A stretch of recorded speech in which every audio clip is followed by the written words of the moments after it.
प्रधानमंत्री नरेंद्र मोदी ने मन की बात के अपने 117वें एपिसोड में संविधान को अपनी सरकार का मार्गदर्शक बताया। पीएम मोदी ने कहा कि आने वाली जनवरी में भारतीय संविधान के 75 वर्ष पूरे हो रहे हैं। इस बड़े मौके का सम्मान करने के लिए सरकार ने एक राष्ट्रव्यापी अभियान बनाया है, जिसमें नागरिकों को संविधान की प्रस्तावना पढ़ते हुए अपनी वीडियो साझा करने के लिए आमंत्रित किया गया है। पीएम मोदी ने कहा, देश के नागरिकों को संविधान की विरासत से जोड़ने के लिए एक वेबसाइट है, विशेष वेबसाइट है constitution75.com।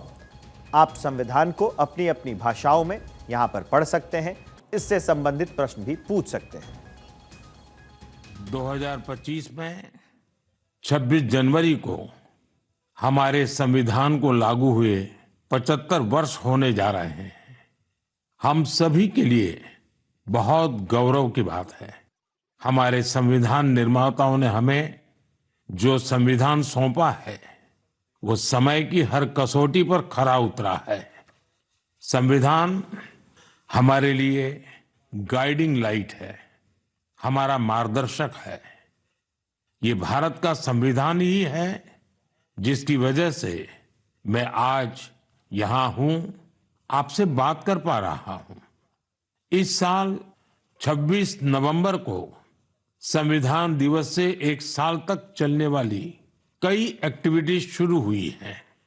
देश के नागरिकों को संविधान की विरासत से जोड़ने के लिए constitution75.com नाम से एक खास वेबसाइट भी बनाई गई है। इसमें आप संविधान की प्रस्तावना पढ़कर अपना वीडियो अपलोड कर सकते हैं।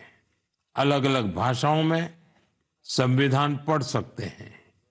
संविधान के बारे में प्रश्न भी पूछ सकते हैं। मन की बात के श्रोताओं से, स्कूल में पढ़ने वाले बच्चों से, कॉलेज में जाने वाले युवाओं से मेरा आग्रह है, इस वेबसाइट पर जरूर जाकर देखें, इसका हिस्सा बने। पीएम नरेंद्र मोदी ने साल 2024 के अपने अंतिम मन की बात कार्यक्रम में भारतीय सिनेमा के 4 दिग्गजों राज कपूर, मोहम्मद रफी और उसके अलावा नागेश्वर राव और तपन सिन्हा को उनके जन्म शताब्दी वर्ष पर याद किया। पीएम मोदी ने अपने मासिक रेडियो कार्यक्रम में कहा कि वर्ष 2024 में हम फिल्म जगत की कई महान हस्तियों की 100वीं जयंती मना रहे हैं। इन विभूतियों ने भारतीय सिनेमा को विश्व स्तर पर पहचान दिलाई। हमारे पूरे फिल्म जगत के लिए इन हस्तियों का जीवन प्रेरणा जैसा है। राज कपूर जी ने फिल्मों के माध्यम से दुनिया को भारत की सॉफ्ट पावर से परिचित कराया। इस मौके पर पीएम के कार्यक्रम को देश भर के नेता और जनता ने सुना। मन की बात के दौरान पीएम मोदी ने कई मुद्दों पर चर्चा की। पीएम मोदी ने 117वें एपिसोड की है बड़ी बातें, वो हम आपको बता देते हैं। भारत संविधान हमारा मार्गदर्शक है। संविधान की वजह से मैं यहां हूं। संविधान को लागू हुए 75 साल होंगे। 13 जनवरी को प्रयागराज में महाकुंभ का आयोजन हो रहा है, उसकी शुरुआत हो रही है। भव्य महाकुंभ की तैयारी भी अभी चल रही है। महाकुंभ की तैयारी से मन प्रसन्न हुआ। महाकुंभ में अनेकता में एकता की झलक दिखाई दी। महाकुंभ में करोड़ों लोग जुटते हैं। एआई चैटबॉट से महाकुंभ की हर जानकारी, पूरा जो लगाया गया है महाकुंभ का मेला, उसके क्षेत्र में आर्टिफिशियल इंटेलिजेंस कैमरों का पूरा जाल है। ये उन्होंने कहा। हैशटैग एकता का महाकुंभ, ये इस पर आप लेके सेल्फी अपलोड कर सकते हैं। ये भी कहा। महाकुंभ का संदेश एक हो पूरा देश, गंगा की अविरल धारा, न बटे समाज हमारा। ये सारी बातें प्रधानमंत्री नरेंद्र मोदी ने कही। इसके साथ ही भारत में वेब समिट होने वाला है। क्रिएटिव टैलेंट के लिए ये बड़ा अवसर है। मन की बात कार्यक्रम में पीएम ने महाकुंभ में डिजिटल और आर्टिफिशियल इंटेलिजेंस के बारे में चर्चा की। इस दौरान उन्होंने कहा कि डिजिटल नेविगेशन की मदद से आप महाकुंभ 2025 में विभिन्न घाटों, मंदिरों और साधुओं के अखाड़ों तक पहुंच पाएंगे। यही नेविगेशन सिस्टम आपको पार्किंग स्थानों तक पहुंचने में भी मदद करेगा। पीएम मोदी ने महाकुंभ को एकता का महाकुंभ बताते हुए श्रद्धालुओं से अपील की है कि वो समाज से नफरत और विभाजन को दूर करने का संकल्प लेकर इसमें शामिल हो। अनेकता में एकता का ऐसा दृश्य विश्व में कहीं और देखने को नहीं मिलेगा। इसलिए हमारा कुंभ एकता का महाकुंभ भी होता है। इस बार का महाकुंभ भी एकता के महाकुंभ के मंत्र को सशक्त करेगा।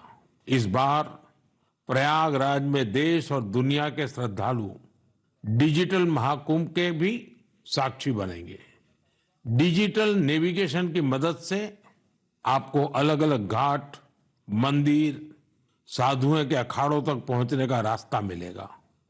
यही नेविगेशन सिस्टम आपको पार्किंग तक पहुंचने में भी मदद करेगा।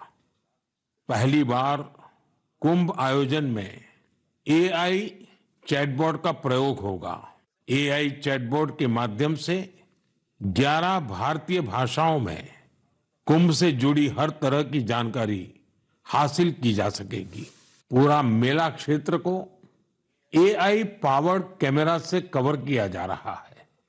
कुंभ में अगर कोई अपने परिचित से बिछड़ जाएगा तो इन कैमरों से उन्हें खोजने में भी मदद मिलेगी।